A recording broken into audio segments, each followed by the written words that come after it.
பிதாவாகிய கடவுளாலும் நம்முடைய ஆண்டவராகிய இயேசு கிறிஸ்துவினாலும் உங்களுக்கு கிருபையும் சமாதானமும் உண்டாவதாக. ஆமேன். ஆமேன் சொல்லாதவங்களாம் மறுபடியும் அதில் சொல்லிடு. சந்தோஷம்.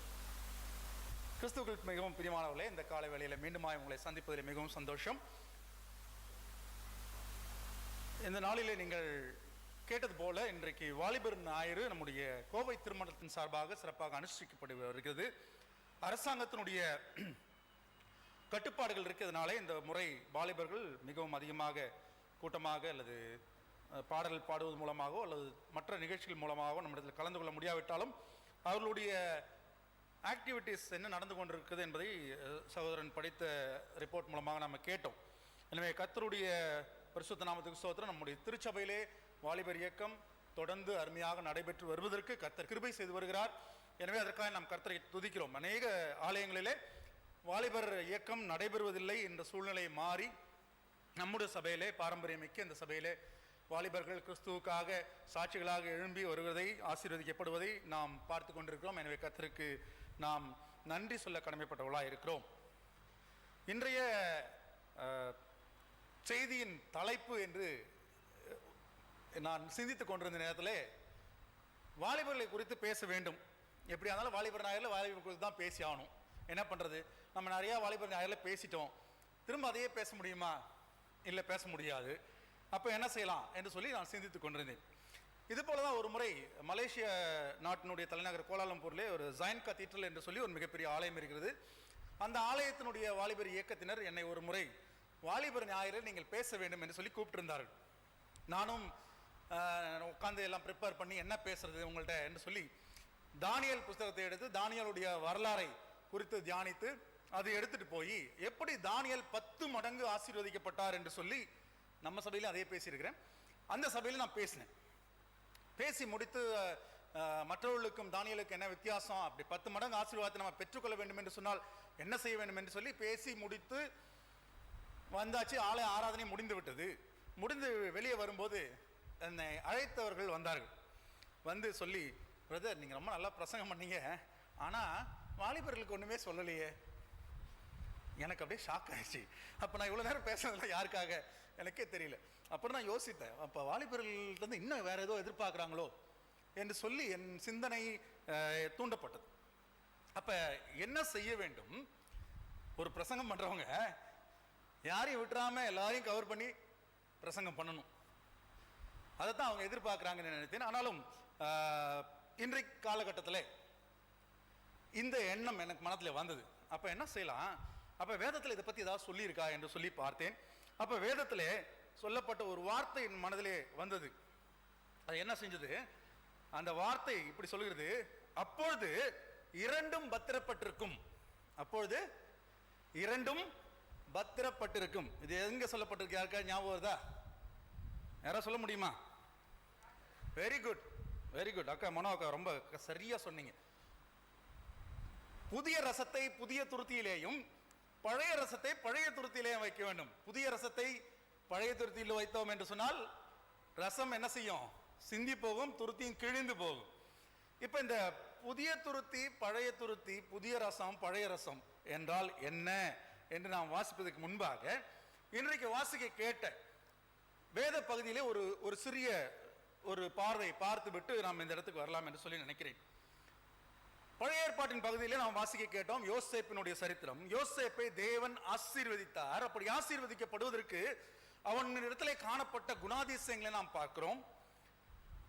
முக்கியமான குணாதிசயமாக அவன் இச்சையடக்கத்தோடு கர்த்தருக்கு முன்பாக தன்னை பரிசுத்தமாய் காத்து கொண்டான் என்று சொல்லி பார்க்கிறோம்.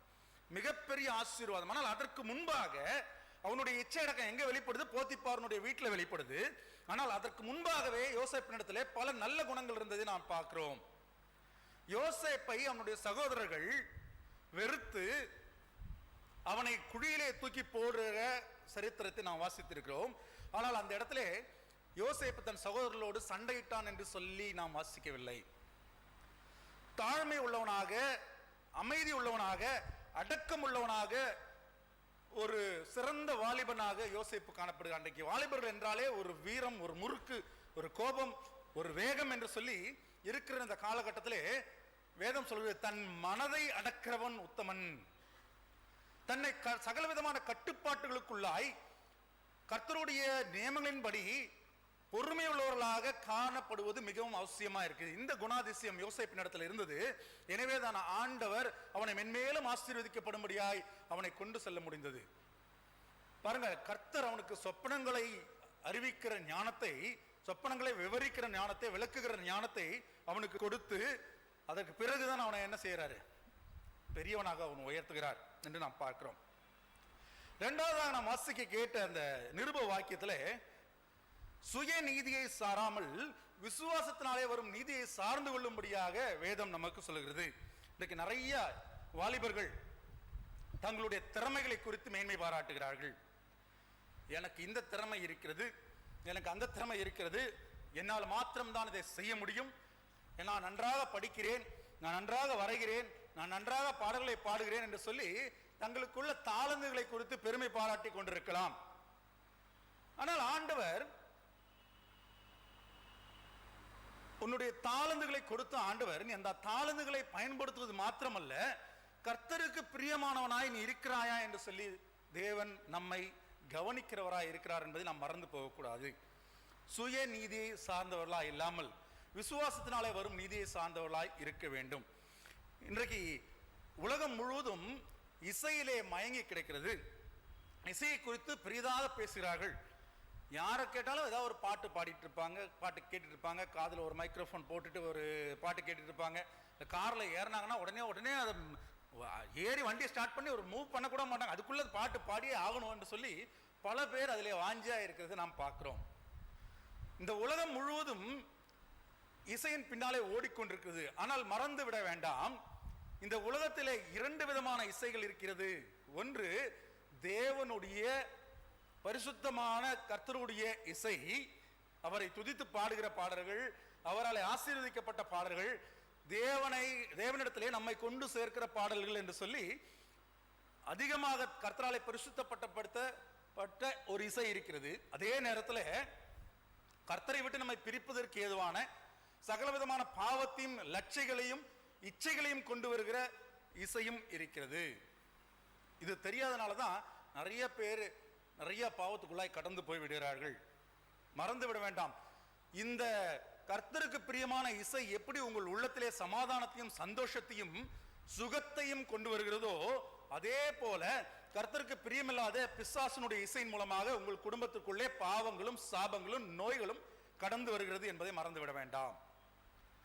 அநேக பேர் அதை தெரியாமையே அந்த இசையை ரசித்து கேட்டுக்கொண்டிருக்கிறார்கள். அதனாலே பலவிதமான சாபத்துக்குள்ளாக போய் விடுகிறார்கள் என்பதை நீங்கள் அறிந்து கொள்ள வேண்டும்.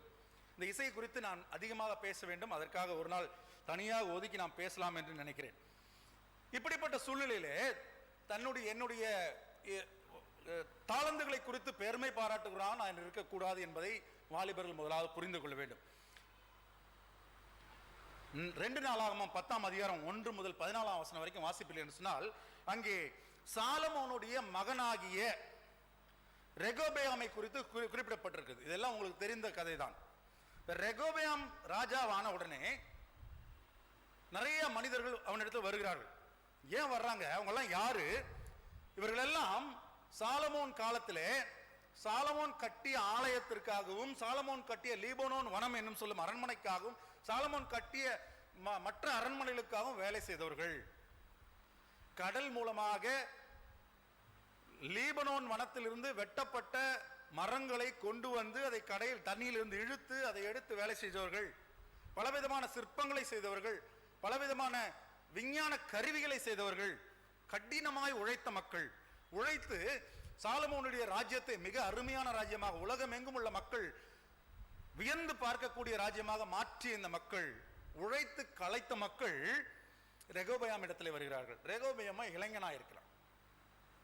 அவனிடத்துல வந்து என்ன கேட்காங்க, உங்க அப்பா ரொம்ப எங்களுக்கு வேலை கொடுத்தாரு, இப்பயும் ராஜாவை நாங்கள் உங்களுக்கு கேட்கிறோம், ஒன்னே ஒண்ணுதான், என்ன செய்யுங்க, எங்களுக்கு கொஞ்சம் ரிலாக்ஸேஷன் கொடுங்க, எங்களுக்கு கொஞ்சம் ஓய்வு கொடுங்க, நாங்கள் உண்மை சேவிப்போம் என்று சொல்லி முழு இஸ்ரவேலரும் அந்த மன்னாடத்தில் வந்து கேட்கிறார்கள். அப்ப அவன் என்ன செய்யறான், தன்னுடைய தகப்பனுக்கு ஆலோசனை சொன்ன தன் தகப்பனை போல் இருக்கிற வயதிலே பெரியவர்களாக இருக்கிற மூத்தவர்களிடத்துல போய் கேட்கிறான். ரொம்ப நல்ல விஷயம் இல்லையா? தனக்கு மேல் இருக்கவங்களை, தன் அப்பா கூட இருந்தவங்களை போய் மதித்து கேட்ட விஷயம் மிக நல்ல விஷயம். அவங்கெல்லாம் சொல்றாங்க, ஆமாப்பா அரசரே, நீங்க அவங்களுக்கு கொஞ்சம் ஓய்வு கொடுங்க, அவங்க உண்மை எப்போதும் சேவிப்பார்கள், உமக்கு பிரியமானவர்கள் நடந்து கொள்வார்கள், அதே போல ரொம்ப சந்தோஷப்படுவாங்க. ரொம்ப நல்ல அரசர், நமக்கு நம்ம செய்த வேலைக்கு நமக்கு ஓய்வு கொடுத்திருக்காரு என்று சொல்வார்கள் என்று சொல்லி அவர்கள் ஆலோசனை சொல்கிறார்கள். அதை கேட்டுவிட்டு அவன் சும்மா இருக்கவில்லை, நேராக போய் தன்னோட வளர்ந்த வாலிபர்களிடத்துல மறுபடியும் கேட்கிறான். இந்த வாலிபர்கள் பாருங்க என்ன சொல்றாங்க, நீங்க வந்து சொல்ல வேண்டிய முறை அது அதை படிக்கிறதுக்கே வந்து கஷ்டமா இருக்கு. வேதத்துல என் என் என் சுண்டு விரல் என் தகப்பனுடைய இடுப்பை காட்டிலும் பருமனாய் இருக்கும். பா, எவ்வளவு கடினமான வார்த்தை. என் தகப்பன் உங்களை சவுக்குகளாலே தண்டித்தார், நான் உங்களை தேள்களாலே தண்டிப்பேன் என்று சொல்லுங்க அப்படின்னு சொல்லி, அதே மாதிரியும் சொல்லி என்ன நடந்துச்சு கடைசியில, இஸ்ரவேலே உன் கூடாரங்களுக்கு போய்விடு, தாவீதே உன் வீட்டை பார்த்துக்கொள் என்று சொல்லி 10 கோத்திரங்கள் இந்த அரசனை விட்டு பிரிந்து சென்று விடுகிறார்கள். யாருக்கு நஷ்டம்?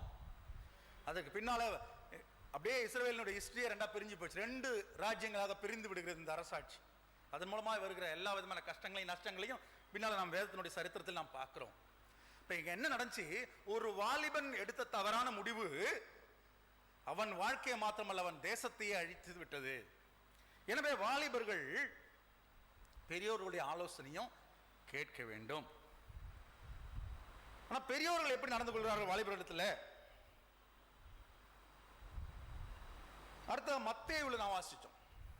இன்னைக்கு ஒரு ஐஸ்வர்யமானாகிய ஒரு வாலிபன் வருகிறான். மத்தேயு 19 அதிகாரம் 16 இருந்து 42 வரைக்கும் இன்னைக்கு வாசிக்க கேட்டோம். அவன் பாருங்க, ஒரு நல்ல கிறிஸ்தவ குடும்பத்தில் வளர்த்த பையன் மாதிரி. நான் கூட என்னுடைய கல்லூரி நாட்களில் என்னுடைய சீனியர்ஸை பார்த்து கேட்பேன், என்னையா ரட்சிக்க பண்ணணும் எப்போ பார்த்தாலும் ரட்சிக்க பண்ணு சொல்லிட்டே அலையிறீங்க, உங்களுக்குலாம் வேற வேலை இல்லை, ரட்சிக்க பண்ணு ரைட்டு, ஒரு இந்து பையனை பிடிச்சிட்டு வரீங்க, அவன் வந்து அவன்கிட்ட சுவிசேஷம் சொல்றீங்க, அவன் ரட்சிக்க பண்ணு சொல்றீங்க ரைட்டு. நாங்கள்லாம் கிறிஸ்தவங்கயா, பிறந்ததுலேருந்து நாங்கள் கிறிஸ்தவ குடும்பத்தில் வளர்ந்துட்டு இருக்கோம், எனக்கு எல்லாம் தெரியும், பைபிள் எவ்வளோ ப்ரைஸ் வாங்கிருக்கோம், எவ்வளோ ட்ராமா நடிச்சிருக்கோம், எவ்வளோ யூத் மீட்டிங் போயிருக்கோம், எவ்வளோ சண்டே கிளாஸ் போயிருக்கோம், எங்களை போய் ரட்சிக்கப்பட்டு சொல்லிட்டு இருக்கீங்களே, போய் வேலையை பாருங்கன்னு சொல்லியிருக்கோம். ஆனா அதுக்கு பிறகு ரட்சிக்கப்படுதல் என்றால் என்ன என்பதை புரிந்து கொண்டு கர்த்தருக்கு பிரியமாக நடக்க ஆரம்பித்த போதுதான் நான் தெரிந்து கொண்டோம். அப்படிப்பட்ட சூழ்நிலையில் வளர்க்கப்பட்ட இந்த ஐஸ்வர்யமானாகிய வாலிபன் என்ன சொல்றேன், ஆண்டவர் இதெல்லாம் என்னுடைய சின்ன வயசு முதலே கடைபிடிச்சிட்டு வர்றேன் என்று சொல்லி அவரிடத்துல சொல்றான். ஆண்டவர் பார்த்தாரு, நீ பூரண சர்க்குணனாக வேண்டும் என்று சொன்னால், இன்னைக்கு பாருங்க, நம்ம ஒரு கிறிஸ்தவ ஜீவியத்தில் வாழ்ந்து கொண்டிருக்கிறோம். நாம நினைத்துக் கொண்டிருக்கிறோம், நான் சரியாக கர்த்தருக்கு முன்பாக வாழ்ந்து கொண்டிருக்கிறேன், நான் தசமபாகம் கொடுக்கிறேன், ஆலயத்தில் கொண்டு வந்து பெட்டிலாம் செஞ்சு வச்சிருக்காங்க புதுசா, அதுக்குள்ள போடுறேன், நிறைய பேருக்கு ஹெல்ப் பண்றேன், நிறைய சுவிசேஷங்க ஊழியங்களுக்கு அனுப்புறேன், யாராவது ஊழியக்காரர் வந்தாங்கன்னா ஜெபிச்சாங்கன்னா அவன் காசு கொடுக்குறேன், ஐ எம் பெர்ஃபெக்ட் என்று சொல்லி நாம் நினைத்துக் கொண்டிருக்கிறோம். ஆனா நம்ம எப்போதுமே நம்மை குறித்து சிந்திக்கிறதுக்கான அவகாசம் கொடுக்கறதே இல்லை. அதுலயும் எங்களை மாதிரி இந்த பிரசங்கம் பண்றவங்க இருக்காங்களே, அவங்களுக்கு பார்த்தீங்கன்னா என்ன குறை சொல்லலாம், யாரையாவது நம்ம எப்படி இருக்கிறோம்னு சொல்லி சிந்தித்து பார்ப்பதற்கு, வேதத்தை வாசிப்பதற்கு நேரம் செலவழிப்பதே இல்லை.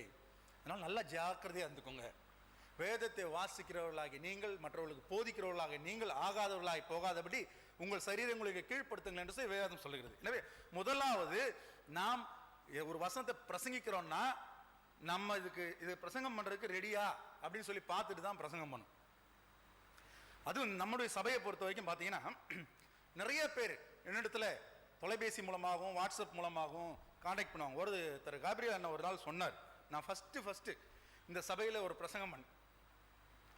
அது வாய்ப்பு வந்து திடீர்னு நான் ஜெபம் பண்ணிட்டே இந்த ஆண்டவரே இந்த சர்ச்சில் பிரசங்கம் பண்ணுறதுக்கு எனக்கு ஒரு வாய்ப்பு கொடுங்க ஆண்டவரே சொல்லி ரொம்ப நாளாக ஜெபம் பண்ணிட்டு இருக்கும்போது பார்த்தீங்கன்னா அன்றைக்கி அகஸ்டஸ் ஐயர் இருந்தார். அவருக்கு அன்றைக்கி என்ன உடம்பு சரியில்லாமல் போயிடுச்சு. உள்ளே உட்காந்தாரு, என்னை கூப்பிட்டாங்க. நான் உள்ளே போனேன். ஐயா என்னங்க ஐயா, அன்றைக்கி ஒரு டிசம்பர் மாதம் கடைசியில் குடும்ப ஞாயிறு. அப்போ அந்த பைபிள்லாம் வாசிச்சுட்டு வந்தேன் காலையில். நான் நீங்கள் தான் பிரசங்கம் பண்ணணுன்னார். நான் அப்போ தான் வந்து உட்காந்துருந்தேன். என்ன பண்ணுறதுன்னு தெரியல, பிரசங்கம் பண்ணணும் ஆசை இருக்குது, ஒன்றுமே ப்ரிப்பேர் பண்ணல.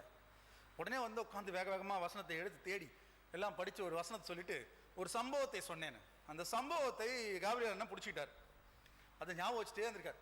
2 வருஷம் கழிச்சு என்னை ஒரு நாள் பார்க்கும்போது சொல்கிறாரு, நீங்கள் அன்றைக்கி சொன்னீங்களே அந்த இன்ஜின்குள்ளே, ஏரோப்ளேனோட இன்ஜினுக்குள்ளே சுடுதண்ணி போகுதுன்னு சொன்னீங்களே அப்படின்னு சொல்லி ஞாபகம் வச்சிருந்தாரு. ரொம்ப சந்தோஷமாச்சு. இது போல் வேத வசனங்களை மக்களிடத்தில் கொண்டு போய் சேர்க்க வேண்டும். அதுவும் இந்த திருச்சபையில் பைபிள்ல இருந்து வார்த்தைகளை எப்படியாவது மக்களுக்கு கொடுக்க வேண்டும் என்று சொல்கிற வாஞ்சை என் உள்ளத்தில் ஆரம்பத்திலிருந்து இருந்து கொண்டிருந்தது. அதனால தான் பார்த்தீங்கன்னா பல விஷயங்களை செய்ய வேண்டிய சூழ்நிலைக்கு போனேன்.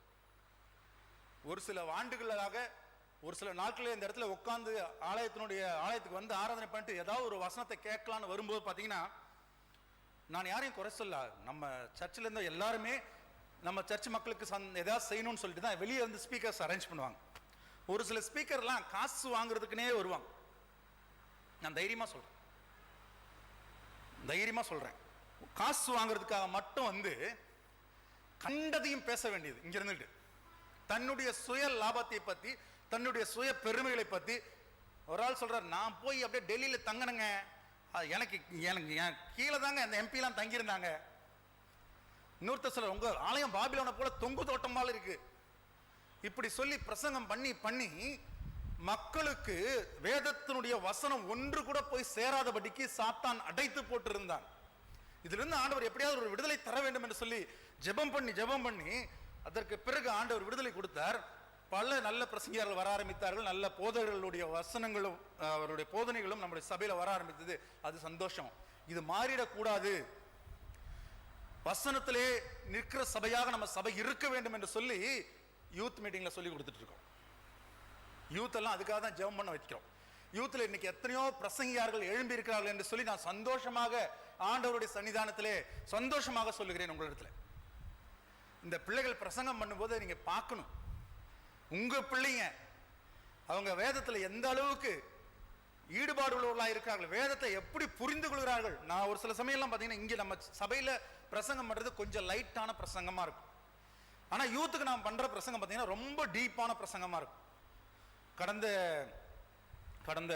இந்த லாக்டவுன் பீரியடில் அவர் சொன்னது போல ஆன்லைனில் ஜூமில் பிரசங்கங்கள் வைத்திருந்தோம். அப்போ அவளுக்கு தேவ ஆவியானவரை குறித்தும் ஆவியானோட வரங்களை குறித்தும் பிசாசுகளை பகுத்தறிகிற வரத்தை குறித்து நான் பிரசங்கம் பண்ணினேன்.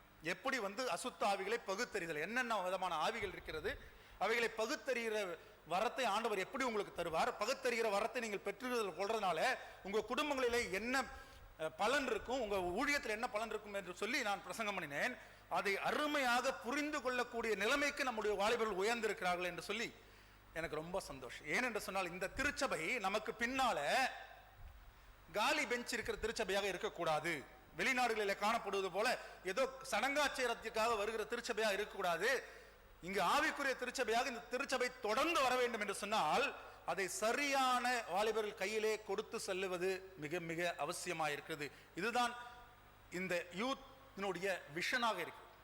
இந்த தரிசனமே அதுதான். என் மனைவியும் அதுதான் சொல்லுவாங்க அடிக்கடி. நமக்கு பின்னாக இந்த சபையில கர்த்தருடைய வசனத்தின்படி நிற்கிற குடும்பங்கள் இருக்க வேண்டும். இன்றைக்கு நாமெல்லாம் இருக்கிறோம், நம்மளாம் செய்யறோம் நிறைய விஷயங்கள், நாம் அப்படியே கடந்து போகிறவர்களாய் இருந்து விடக்கூடாது.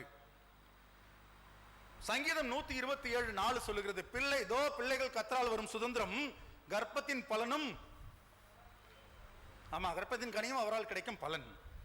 இதெல்லாம் சொல்றோம். இது யாருக்கு தெரியுமா ரொம்ப இந்த வசனம் புரியும்?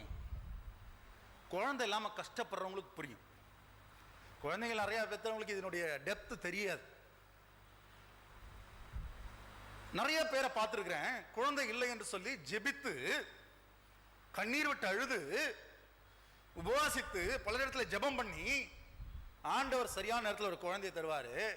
அதுக்கப்புறம் என்ன பண்ணிடுவாங்க, குறை சொல்ல ஆரம்பிச்சிருவாங்க. ஐயோ அந்த குழந்தை அப்படி பண்ணுதுங்க, இப்படி பண்ணுதுங்க, ஐயோ தொல்லைங்க, தாங்க முடியலைங்க, என்னால் முடியலைங்க, அது முடியலைங்க, இது முடியலைங்க, ஒரே குறையா இருக்கும்.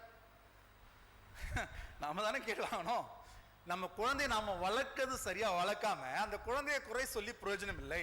இன்னைக்கு நிறைய வாலிபர்கள், நான் சர்ச்சில் மட்டும் சொல்லல, என்னுடைய கல்லூரியில் நான் சொல்லுகிறேன், நிறைய வாலிபர்களை குறித்து பெற்றோர்கள் என்னிடத்துல குறை சொல்லுகிறவர்களாய் காணப்படுகிறார்கள். ஒரு பேரண்ட்லாம் கூப்பிட்டு சொல்லுவாங்க, சார் நீங்க சொன்னாதான் சார் அவன் கேட்கிறான், வேற யார் சொன்னாலும் அவன் கேட்க மாட்டேங்கிறான் சார், அடங்க மாட்டேங்கிறான் சார். இன்னைக்கு காலையில ஆங்கில சர்வீஸ்ல அழகா ஒருத்தர் பிரசங்கம் பண்ணாரு. அவர் சொன்னாரு, சிலுவை உங்கள் வாழ்க்கையிலே காணப்பட வேண்டும் அப்படின்னா என்ன, உங்களுக்கும் இந்த நேரா இருக்க லைனு, நேரா இருக்க மரம் எதை குறிக்குது, உங்களுக்கும் கடவுளுக்கும் இருக்கிற உறவை குறிக்கிறது. இந்த படுக்கை கூட எதை குறிக்கிறது, உங்களுக்கும் மற்றவர்களுக்கும் இருக்கிற உறவை குறிக்கிறது. ரெண்டுமே சரியா இருக்கணும். அப்படின்னா தான் நீ கிறிஸ்தவனாய் இருக்க முடியும். ஒரு கிறிஸ்தவனுடைய வாழ்க்கையில கிறிஸ்துவுக்கும் உனக்கும் உள்ள உறவு சரியாக இருக்க வேண்டும், உனக்கும் மற்றவர்களுக்கும் உள்ள உறவு சரியா இருக்க வேண்டும். பல தடவை நம்ம சபையில சொல்றது அதுதான். தயவு செய்து நம்ம சபையில வருகிற மக்களுக்காக ஜெபம் பண்ணுங்கள், ஒருவரை ஒருவர் இன்முகத்தோடு நோக்குங்கள், ஒருவரை புரிந்து கொள்ளுங்கள். மற்றவர்களுடைய பாரத்தை சுமப்பதற்காக நம்ம வர்றோம். நம்ம சும்மா இங்க வந்துட்டு அப்படி அட்டெண்டன்ஸ் போட்டு போறதுக்காக நம்ம வர்றதில்லை. சபையினுடைய ஆக்டிவிட்டிஸ்ல எதுலாம் உங்களால் முடியுதோ பங்கு பெறுங்கள். நான் உங்கள்கிட்ட கேட்கல, அறிவிப்புல ஐயா கேட்டாங்க, நான் ஆனா அதுக்காக நீங்க காசு கொண்டாங்கலாம் சொல்லல. நான் என்ன சொல்றேன், இது நம்முடைய சபை, ஏதாவது ஒரு விதத்துல ஆக்டிவிட்டிஸ்ல பங்கு பெறுங்கள். இன்னைக்கு காலைல ஒருத்தர் ஒரு கொலை வாழைத்தாழ கொண்டு வந்தார். என்னன்னு கேட்டேன், எங்க வீட்டுல பழுத்த பழம், சபையை குறித்து தானே ஆர்வம் இப்படி இருக்க வேண்டும். நம்ம சபை இது, நம்ம ஆண்டவரை குறித்து அறிந்து கொள்ளுகிற, ஆண்டவரோடு நேரம் செலவிடுகிற, ஆண்டவரோடு உறவாடுகிற சபையாக இந்த சபையை நாம் பாவிப்போம் என்று சொன்னால் நம்ம ஆட்டோமேட்டிக்கா அந்த சபையினுடைய காரியங்களுக்காக நம்மளுடைய நேரத்தை செலவு பண்ண ரெடியா இருப்போம்.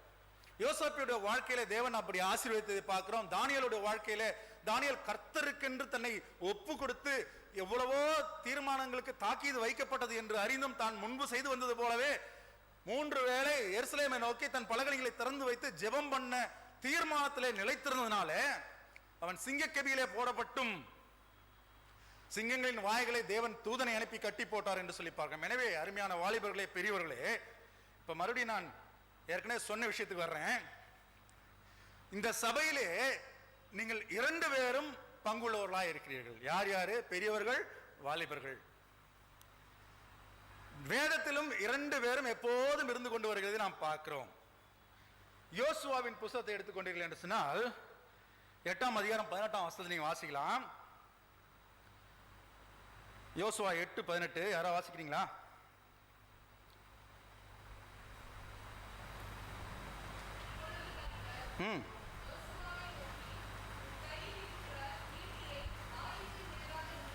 ரைட், போதும். பாருங்க, எரிகோவை ஜெயிச்சுட்டு வந்துட்டாங்க. இப்ப ஆயி கூட சண்டை.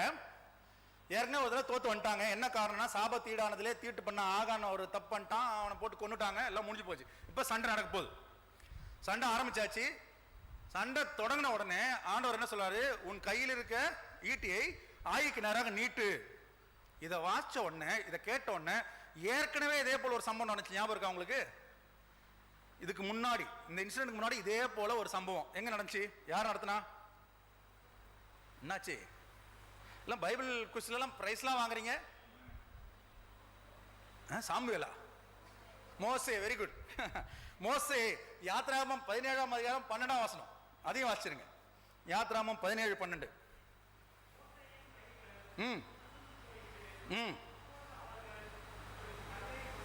ஒரு கல்லை கொண்டு வந்து அவன் கீழே வைத்தார்கள், அதன் மேல் உட்கார்ந்தான். எப்படி எப்படி? ஆரோனும் என்னது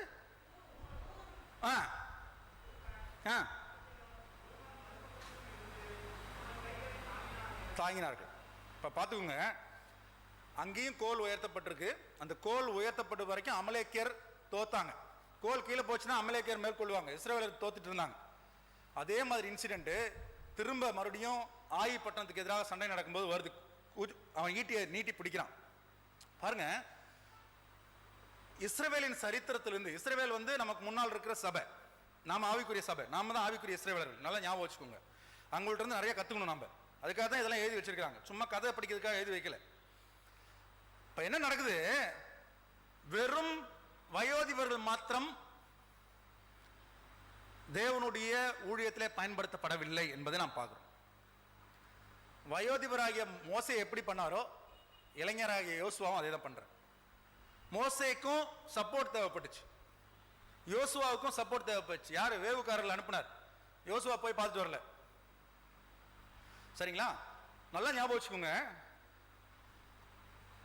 இந்த சண்டை நடக்கும்போது ஆண்டவர் இளைஞர்களை பயன்படுத்துறார். மோசையை போய் கத்தி எடுத்து சண்டை போடல. அதே நேரத்தில் மற்ற சம்பவங்களில் இளைஞர்களை பயன்படுத்த ஆண்டவர் வயோதிபர்களை பயன்படுத்துறார். செங்கடலை பிளந்து விடும், உன் கோலம் நீட்டுன்றாரு, மோசை நீட்டுறார், திறந்து விடுறார். அப்ப இரண்டு பேரும் ஊழியத்தில் பயன்படுத்தப்பட்டார்கள். இன்றைக்கு சபையில இதைத்தான் நாம் எதிர்பார்க்கிறோம். சரியான பங்கு வாலிபர்களுக்கு கொடுக்கப்பட வேண்டும். அதனாலதான் டயசிஸ்ல என்ன பண்ணிட்டாங்க, ஒரு கமிட்டின்னு இருந்தா அந்த கமிட்டியில் ஒரு யூத் ரெப்ரசன்டேட்டிவ் ஒரு ஆள் இருக்கணும், ரிசர்வேஷன் கொண்டு வந்துட்டாங்க. அப்ப பெண்களுக்கும் வாலிபர்களுக்கும் பங்கு கொடுக்கப்பட வேண்டும். இதை நாம் முதலாவது புரிந்து கொள்ள வேண்டும். அப்ப அவர்களை சமமாக பாவிக்க வேண்டும், அவர்களுக்கு சொல்லித்தர வேண்டும், அவர்களை நம் வழியிலே அழகாக நடத்த வேண்டும். நிறைய நேரத்தில் வீட்டில் கான்ஃபிளிக்ட், நிறைய நேரத்தில் வேலை ஸ்தலங்களில் கான்ஃபிளிக்ட், சபையில கான்ஃபிளிக்ட். என்ன காரணம்? அதை வாசிக்கிறேன் நான், திரும்ப நான் வாசிச்ச இடத்துக்கே வந்துடுறேன். மத்தேயு 9:16 வாசிக்கிறேன். ஒருவனும் கோடி துண்டை பழைய வஸ்திரத்தோடு இணைக்க மாட்டான், இணைத்தால் அதோட இணைத்த துண்டு வஸ்திரத்தை அதிகமாக கிழிக்கும், பீரலும் அதிகமாகும். புது திராட்சை ரசத்தை பழந்துருத்திகளிலே வார்த்து வைக்கிறதும் இல்லை, வார்த்து வைத்தால் துருத்திகள் கிழிந்து போகும், ரசமும் சிந்தி போகும், துருத்திகளும் கெட்டு போகும். புது ரசத்தை புது துருத்திகளில் வார்த்து வைப்பார்கள், அப்போது இரண்டும் பத்திரப்பட்டிருக்கும் என்றார். இங்கிலீஷ்ல கொஞ்சம் வித்தியாசமான டிரான்ஸ்லேஷன் இருக்கு, நான் அதை விளக்கமா உங்களுக்கு சொல்றேன். இப்ப வந்து புது ரசத்தை பழைய துருத்தியில் ஊத்துனா என்ன ஆகும்? கிழிஞ்சிரும். எது கிழிஞ்சு போயிடும்? துருத்தி கிழிஞ்சு போயிடும். அதுக்கப்புறம் யூஸ் பண்ண முடியுமா? முடியாது. ரசம் பத்திரமா இருக்குமா? ரசம் என்ன ஆகும்? சிந்தி போயிடும். ரெண்டும் வீணா போயிடும். நமக்கு ரெண்டுமே முக்கியம். அதுதான் ஆண்டவர் சொல்றாரு. பெரியவங்களும் முக்கியம், வாலிபர்களும் முக்கியம். நல்லா புரிஞ்சுக்கணும். அப்ப ரெண்டும் பத்திரமா இருக்கணும்னா என்ன செய்யணும்? அதுக்கான பொறுப்பு அதுதான் செய்யணும். மோசையை பாருங்க, ஒரு வேலை செஞ்சார், இஸ்ரவேலை வழி நடத்தினார், நியாயம் தீர்த்தார். யோசுவா போய் இஸ்ரவேலுக்காக என்ன பண்ணாரு? யுத்தம் பண்ணார். அப்ப அவங்கவுங்களுக்கான பொறுப்பு அவங்கவுங்களுக்கு கொடுக்கப்பட்டிருக்குது. அதே போல யூத்தினுடைய பொறுப்பு யூத்துக்கும், பெரியவர்களோட பொறுப்பும் பெரியவர்களுக்கு கொடுத்து, இதே ஒரே சபையில எல்லாரும் அங்கத்தினர்களாக, பாத்திரமுள்ளவர்களாக, தங்களுடைய வேலைகளை சரிவர செய்கிறவர்களாக இருக்கிறார்கள். நிறைய நேரத்தில் பிரச்சனையே எங்க வருதுன்னா, ஏதாவது ஒன்று சொல்லிடுவாங்க பெரியவங்க, நாங்கெல்லாம் அப்படி செஞ்சோம். தயவு செய்து மறுபடியும் சொல்லாதீங்க. உங்களுடைய காலம் வேற, அவங்களுடைய காலம் வேற. இதை புரிந்து கொண்டதுனால தான் நாங்கள் யூத் மினிஸ்ட்ரி நடத்த முடியுது. இப்பவுமே எனக்குமே பார்த்தீங்கன்னா நிறைய விஷயத்தில் எங்கள் பொண்ணுங்களோட சண்டை வரும். அப்படி இல்லை டாடி, இது அப்படி, இது அப்படி, என்ன நிறைய விஷயங்களை புரிந்து கொள்வதற்கு நான் மாணவர்களோட பழகிறதுனால ஆண்டவர் அந்த கிருபையை கொடுத்துருக்காரு. சரி, எப்படி பேசணும் இவங்கள்ட்ட, எது பிடிக்கும் இந்த காலத்து இளைஞர்களுக்கு, மொத்தத்தில் என்ன பண்ணணும், அவங்கள கிறிஸ்துவத்தில் கொண்டு வரும். அவ்வளோதான். நான் ஃபாலோ பண்ண மெத்தடையே எங்க அப்பா என்னை எப்படி நடத்தினாரோ அதே மாதிரி நான் என் பிள்ளைகளை நடத்த முடியாது. அதே நேரத்தில் ஒழுங்குலையோ பரிசுத்தத்திலேயோ காம்ப்ரமைஸும் பண்ண முடியாது. அப்ப முதல்ல நாம் என்ன செஞ்சுக்கணும், எப்படி பிள்ளைகளிடத்திலேயே நாம் பழக வேண்டும், எப்படி பேச வேண்டும் என்பதை கற்றுக்கொள்ள வேண்டும். அதையும் வேதம் சொல்லுகிறது. கடைசியா 2 வசனம், அதை வாசி முடிச்சிடலாம். எபேசியர் 6:1-4.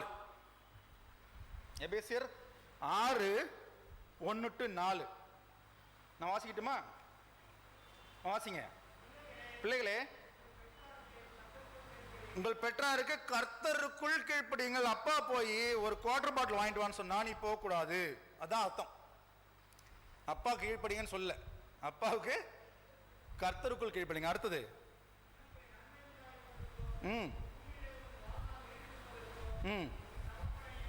உன் தாயையும் கனம் பண்ணுவாயாக என்பதே வாக்கு தத்தம் உள்ள முதலாம் கற்பனையாயிருக்கு. நேற்று தாஸ் போட்டிருந்த ஸ்டேட்டஸ்ல பாருங்க, அதேதான். வாக்கு தத்தம் உள்ள முதலாவது கற்பனை இதுதான். உன் பெற்றோரையும் உன் வாழ்நாள் நீடித்திருப்பதற்கு, உன்னை உன்னுடைய பெற்றோர், உன் தகப்பனையும் உன் தாயையும் நீ கனம் பண்ண வேண்டும். அடுத்தது, பிதாக்களே என்ன படுத்தக்கூடாது? கோபப்படுத்தக்கூடாது. கோபப்படுத்தாம சிக்ஷை. பாருங்க, ரெண்டுமே கான்ட்ராடிக்டரி. சிக்ஷை பண்ணா அவனுக்கு கோபம் வரும், கோபப்படுத்தாம எப்படி சிக்ஷை கொடுக்கிறது? அதுதான் உங்களுடைய செல்ஃப் கான்ஃபிடன்ஸ் இருக்குது. ஒரு விஷயத்துல முடிவு எடுத்துட்டீங்கன்னா அதில் நிலைத்து இருக்க வேண்டும்.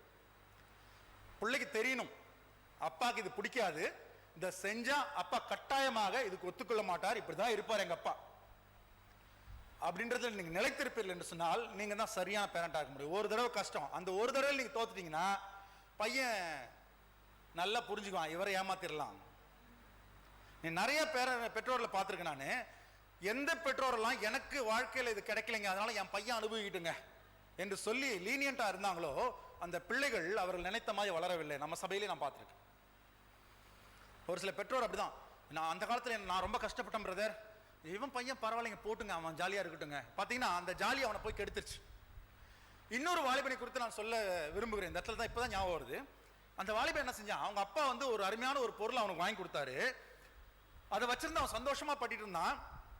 எல்லா நண்பர்களையும் அந்த பொருளை காமிச்சு ரொம்ப பெருமைப்பட்டு இருந்தான், போட்டோலாம் போட்டிருந்தான். ஒரு பாயிண்ட் ஆஃப் டைம்ல அவன் ஆண்டவரால் உணர்த்தப்பட்டான், நீ இதற்கு அருகதையானவனா, நீ உழைத்து வாங்கினதா இது இல்ல. உடனே அந்த பையன் என்ன பண்ணான், அந்த பொருளை வச்சுட்டு நான் இந்த சாதனையை செய்யும் அளவும் இந்த பொருளை பயன்படுத்த மாட்டேன் என்று சொல்லிவிட்டு அவன் போய் ஒரு இடத்துல இருந்து ஒரு எக்ஸாமுக்கு ப்ரிப்பேர் பண்ணி அவன் அதில் அவனே திருப்தி அடைகிற அளவுக்கு அவன் கற்று தேர்ந்ததுக்கு அப்புறம் தான் அவன் திரும்ப வந்து அந்த பொருளை பயன்படுத்தான். இப்படிப்பட்ட ஒரு வைராக்கியம் உள்ள பிள்ளைகளை நாம் உருவாக்க வேண்டும் என்று சொன்னால் நீங்கள் முதலாவது வைராக்கியம் உள்ளவர்களாக இருக்க வேண்டும். கர்த்தரை குறித்தான விஷயத்துல நோ காம்ப்ரமைஸ். இப்படி இருக்கிற பெற்றோர்கள் கட்டாயமாக உங்கள் பிள்ளைகளை நீங்கள் காப்பாற்றிக் கொள்ளலாம். நீங்க நினைச்ச மாதிரி உங்க பிள்ளைங்க வருவாங்க. இன்னைக்கு வேணா கஷ்டமா இருக்கலாம், இன்னைக்கு வேணா கான்ஃபிளிக்ட் இருக்கலாம், இதுதான் வேதம் சொல்லுது. வாசிங்க கடைசியா. போதனையிலும் அவர்களை வளர்ப்பீர்களாக. கடைசியா ஒரே ஒரு வசனம், கொலோசையர் 3:21. கொலோசையர் 3:21. பிதாக்களே உங்கள் பிள்ளைகள் திடனற்று போகாதபடி அவர்களுக்கு கோபம் மூட்டாமல் இருங்க. அப்பா நல்ல கவனிங்க, அப்பாங்க பிள்ளைங்களுக்கு கோபம் மூட்டுறதுன்றது வேற, சிக்ஷிக்கிறது வேற. ஒரு சிக்ஷை இல்லாவிட்டால் அந்த பிள்ளைகளை வேட்சி பிள்ளைகள் என்று சொல்லி வேதம் சொல்லுகிறது. நான் சொல்ல, வேதம் சொல்லுகிறது. அப்ப நீங்க சரியா கண்டிக்கலன்னா உங்க பிள்ளைங்களை நீங்க அப்படி நீங்க கன்சிடர் பண்ணிடக்கூடாது. அவங்கள வந்து அவ்வளவு இழிவானவர்களாக ஆக்கிடக்கூடாது. பிறம்பை கையாடாதவன் தன் மகனை பகைக்கிறான், அவனில் அன்பு கூறுவனா அவனை ஏற்கனவே கண்டித்திருக்கிறான்னு சொல்லி வேதம் சொல்லுது. அது போல அந்த கண்டிப்பு இருக்க வேண்டும் கட்டாயமாக. அதே நேரத்தில் பிள்ளைகளும் உங்களால் கோபப்படுத்தப்பட்டார்கள் என்று சொன்னால் அவர்கள் உங்களுடைய ஆலோசனையை கேட்க மாட்டாங்க. கோபப்படாதபடி உங்களுடைய கண்டிப்பை நீங்கள் காண்பிக்க வேண்டும். இப்படித்தான் நான் இப்படித்தான் இருப்பேன், எனக்கு தெரியாது, நீ ஏதோ பண்ணிக்கோ, நான் சொன்னது இதுதான், இப்படிதான் நீ இருக்கணும், நான் உன்னை திட்டல, நான் உன்னை அடிக்கல, ஆனா இது உனக்கு கிடையாது என்று சொல்லுகிற கண்டிப்பான பெற்றோர்களாக நீங்க இருக்கும்போது இந்த காலத்து பிள்ளைகள் புரிந்து கொள்வதற்கு வல்லவர்களாக இருக்கிறார்கள். கட்டாயமாக உங்களை புரிந்து கொள்வார்கள். கிறிஸ்துவுக்கு ஏற்ற முறையில் நீங்கள் உங்களை வளர்க்க முடியும். இதெல்லாம் நான் சொல்கிற ஆலோசனை இல்லை, வேதத்திலேருந்து வர்ற ஆலோசனை. இவை எல்லாம் ஆண்டவர் உங்களுக்கு சரியான நேரத்தில் வாய்க்க செய்யும்படி ஒன்னே ஒன்று நீங்கள் செய்யணும், ஜெபம் பண்ண வேண்டும். நீங்கள் ஜெபிக்கிற ஜெபம் உங்கள் பிள்ளைகளை வளர்க்கும். ஒரே ஒரு விஷயம் ஞாபகத்தை அதை மட்டும் சொல்லிட்டு போயிடுறேன் நான். வேதம் வாசிக்கும்படி நான் பிள்ளைகளை எவ்வளவு தடவை நாம் சொல்லியிருக்கிறோம். நம்ம பிள்ளைங்கள்லாம் பைபிள் எடுத்து வராங்களா சர்ச்சுக்கு? நீங்கள் பார்த்துருக்கீங்களா? உங்கள் பிள்ளைங்களோட வர்ற பிள்ளைங்க பைபிள் எடுத்து வராங்களா? எங்கள் வீட்டில் சின்ன வயசுலேயே எங்கள் அப்பா ஒரு நியூ இயர் அன்னைக்கு, கிறிஸ்மஸ் அன்னைக்கு ஒரு பைபிள், கீர்த்தனை, பாமாலை இதெல்லாம் எடுத்து ப்ரெசன்டட் பைன்னு எழுதி கொடுத்துருவார். நான் கையில் வச்சுருக்கணும், எடுத்துகிட்டு போகணும் சர்ச்சுக்கு. ஹாஸ்டலில் படிக்கும்போது எங்கள் அம்மா கேட்பாங்க, பைபிள் வாசியா பைபிள் வாசியா அப்படின்னு கேட்பேன். ஏன்டா இத்தனை தடவை கேட்குறாங்க? கேட்டே இருப்பாங்க. ஒரு நாள் ஊர்லேருந்து வரேன், காலைல போனோன்னே பைபிள் வாசிச்சு ஸ்கூலுக்கு காலேஜ் போகணுண்டா அப்படிம்பாங்க, ஸ்கூலுக்கு போகணுண்டான்னு சொல்லுவாங்க. வந்தாலும் உடனே வந்து அப்போ தான் வந்திருப்போம் ஊர்லேருந்து, ஸ்கூலுக்கு டைம் ஆச்சு, அப்படி இருந்தாலும் வாசிட்டு போகணும்னு சொல்லுவாங்க. ஒரு நாள் வாசி திறக்கிறேன், பைபிளில் 2 ரூபா இருந்துச்சு. அந்த 2 ரூபா வந்து அப்போ பெரிய விஷயம், நிறைய செலவு பண்ணலாம். அன்னைக்கு இவ்வளோ சாயந்தரம் ஜாலியாக செலவு பண்ணலாம், இப்போ எதை தானே வாங்கி சாப்பிட்லாம். இப்படியெல்லாம் வச்சு தான் எங்கள் அம்மா என்ன பண்ணுவாங்க, செக் பண்ணுவாங்க. அப்புறம் சொல்லணும், எங்கள் மாமா 2 ரூபா இருந்துச்சு எடுத்துக்கிட்டேன், ரைட், வெரி குட், அப்போ நீ வாச்சிருக்க அன்னைக்கே அப்படின்னு சொல்லி இப்படியெல்லாம் ஊக்குவிச்சதுனால தான் இன்றைக்கி நான் அந்த பைபிள் எடுத்து பிரசங்கம் பண்ணிட்டு இருக்கிறேன். எனவே உங்கள் பிள்ளைகளை வேதம் வாசிக்க ஊக்குவியுங்கள், ஜெபம் பண்ண ஊக்குவியுங்கள். நீங்கள் முன்மாதிரியாக வேதம் வாசித்து ஜெபம் பண்ணுங்க அவங்க முன்னாடி. இப்போ கர்த்தர் கட்டாயமாக உங்கள் பிள்ளைகளை நீங்கள் சரியாக வளர்ப்பதற்கு உதவி செய்வார். நீங்களும் உங்கள் பிள்ளைகளை கோபப்படுத்தாமல் இருப்பீர்கள். இப்படி செய்வதற்கு நம்முடைய சபையில் இருக்க அனைத்து பெற்றோர்களுக்கும் ஆண்டவர் தாமே கிருபை செய்வாராக. ஆமென். ஜெபம் செய்வோம். எங்களை நேசிக்கிற அன்பின் தகப்பனே, இந்த நல்ல கால வேளைக்காய் நன்றியோடு உம்மை துதிக்கிறேன், ஸ்தோத்திரிக்கிறேன். கர்த்தாவே, நீர் தந்த இந்த சுதந்திரங்களை, நீர் தந்த கிருபைகளை ஆண்டவரே, கர்த்தரால் வருகிற ஈவுகளாகிய எங்களுடைய பிள்ளைகளை, வாலிபர்களை உங்களுடைய கரத்தில் கொடுக்கிறோம். கர்த்ததாமே அவர்களை ஆசீர்வதிக்க வேண்டுமா ஜெபிக்கிறோம் சாமி. சகல ஆவிக்குரிய ஆசீர்வாதங்களாலும் அவர்களை நீர் ஆசீர்வதியும். பூரண சற்குணர்களாக அவர்கள் மாறும்படியாக அவர்களை சரியாக வளர்ப்பதற்கான ஞானத்தையும் அனுக்கிரகங்களையும் கிருபைகளையும் எங்களுக்கு தர வேண்டுமா ஜெபிக்கிறோம். தாழ்மை உள்ளவனுக்கு கர்த்தர் கிருபை அளிக்கிறார் என்று சொன்ன வார்த்தையின்படி யோசேப்புக்கு கிருபைகள் அளித்து அவனை தேசத்தின் தேசாதிபதியாக நீர் உயர்த்தினீரே சுவாமி. தானியேலுக்கு கிருபை அளித்து அவனை உயர்த்தினீரே கர்த்தாவே. எங்கள் பிள்ளைகளையும் அப்பாறாக நீர் உயர்த்த வேண்டுமா ஜெபிக்கிறோம். ஆண்டவரே, எங்கள் பிள்ளைகள் உயர்த்தப்படுவது எங்களுக்கு மாத்திரம் அல்ல சுவாமி, இந்த சபைக்கும் உம்முடைய நாமத்திற்கு மகிமை வரும்படியாக தகப்பனே நீர் செய்ய வேண்டுமா ஜெபிக்கிறோம். இதுக்காக ஜெபிக்கிற இப்போதும் ஆண்டவரே என்னோடு சேர்ந்து ஜெபித்துக் கொண்டிருக்க பெற்றோர்களையும் பிள்ளைகளையும் உங்களுடைய கரத்தில் கொடுக்கிறேன். தேவனுடைய பரிபூர்ண ஆசீர்வாதம், தேவரீர் உம்முடைய ஆவியானவருடைய அனுக்கிரகத்தோடு ஆண்டவர் இப்போது அவர்கள் மேலே கடந்து வரும்படியாக ஜெபிக்கிறேன். கர்த்ததாமே, ஜெபிக்கிற ஒவ்வொருவரும் அந்த ஆசீர்வாதத்தை பெற்றுக்கொண்டவர்களாய் திரும்பி போகும்படி தேவரீர் கிருபை செய்வீராக. அன்பின் தகப்பனே, அதே போல சுவாமி, இன்னும் அதிகமாய் ஆவிக்குரிய ஜீவியத்தில் ஆண்டவரே இந்த சபையை வளர்ந்து பெருகும்படியாக கர்த்ததாமே செய்கிற எல்லா விதமான நன்மையான காரியங்களுக்காக நன்றி செலுத்துகிறேன். தொடர்ந்து இந்த சபையை நீர் காத்துக்கொள்ளும், வழி நடத்தும். எங்கள் மீட்பர் இயேசுவின் இனிய நாமத்தில் ஜெபிக்கிறோம் வல்ல பிதாவே, ஆமென். நாம் யாரும் பொதுவான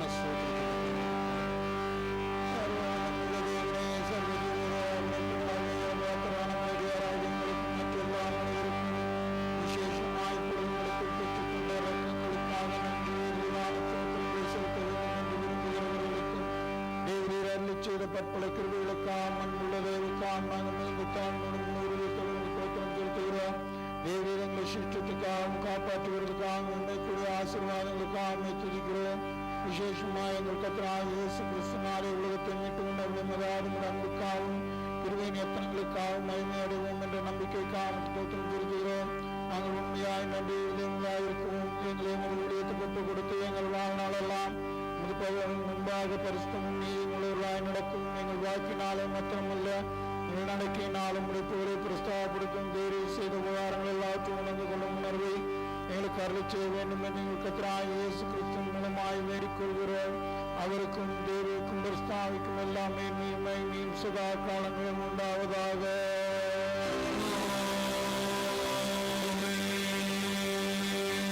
பரிசுத்த கிறிஸ்துஸ்தம் என்பவருடைய ஜபம் இத்தருணத்தில் ஒருமனப்பட்டு நோக்கி எங்கள் பொதுவான விண்ணப்பங்களை செய்ய எங்களுக்கு கிருபையளிக்க சர்வவல்லமையுள்ள தேவனே, 2 பேராது 3 பேராது நாமத்தினாலே கூடி வரும்போது அவர்கள் கேட்டு அருள் செய்வேன் என்று வாக்களித்திருக்கிறீரே கர்த்தாவே. முதலியாராக எங்களுக்கு வேண்டிய நன்மையில் உண்டாக எங்கள் விருப்பங்களையும் வேண்டுவதும் இப்பொழுது நிறைவேற்றி இம்மையிலே என்னுடைய சொத்தை தருகிற அறிவையும் மறுமையிலே நீக்கி ஜீவனமே எங்களுக்கு கட்டளையிட்டாரே.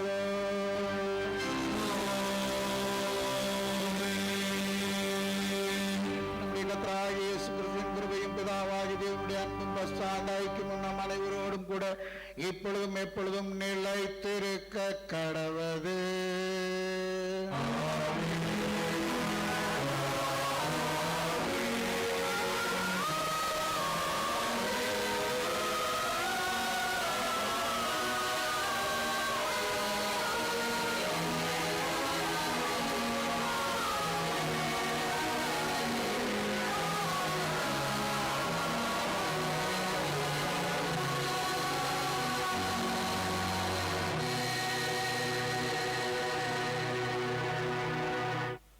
இப்பொழுது நிறைவு பாடல் பாடும்போது உங்களுடைய காணிக்கைகளை நீங்கள் காணிக்கை பெட்டியிலே கொண்டு வந்து நீங்கள் படைக்கலாம். அதே நேரத்தில் உங்கள் சந்தா கவர்கள், உங்களுடைய ஸ்தோத்திர காணிக்கை கவர்களை உங்கள் பெயர்கள், உங்களுடைய கைபேசி எண்ணை எழுதி நீங்கள் இந்த ஆல்டருக்கு முன்னாடி இருக்கிற படிக்கட்டுக்கு முன்னாடி இருக்கிற பெட்டியிலே நீங்கள் உங்களுடைய காணிக்கையை படைக்கும்படி உங்கள் அன்போடு வேண்டுகிறோம். இப்பொழுது கடைசியாக கீர்த்தனையிலே 317வது கீர்த்தனை அனுக்கிரக வார்த்தையோட என்று பாடல்.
ஜெபிப்போம். அன்புள்ள இயேசுவாமி, அருமையான இந்த ஆராதனையில் உம்முடைய பிரசன்னம் இருந்ததுக்காக நாங்கள் உம்மை தேடி வந்தோம்.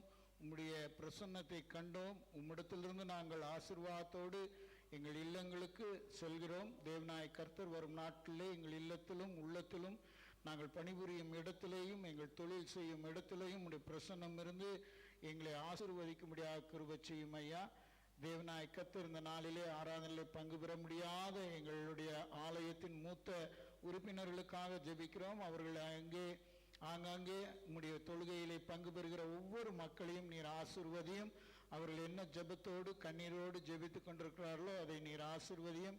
கூடிய விரைவிலே அவர்களும் ஆலயத்திலே வந்து உம்மை தொழுது கொள்ள நீர் கிருபை செய்யும் அப்பா. இப்பொழுது காணிக்கையாக படைக்கப்பட்ட ஒவ்வொருவருடைய காணிக்கையும் ஸ்தோத்திரத்தோடும் வேண்டுதலோடும் படைத்த காணிக்கை உம்முடைய சமூகத்துக்கு பிரீதியா இருக்கு. உம்முடைய திருப்பணியில் அது பயன்படும் போது அதன் பலனை காண கிருபை செய்யும். எல்லாவற்றையும் எங்கள் அருமை ரட்சகரும் கர்த்தருமாகிய இயேசுவின் மூலம் வேண்டிக் கொள்கிறோம் பிதாவே, ஆமென். கர்த்தர் உங்களோடு இருப்பாராக. சமாதானத்தோட போக கடவோம். ஸ்தோத்திரம்.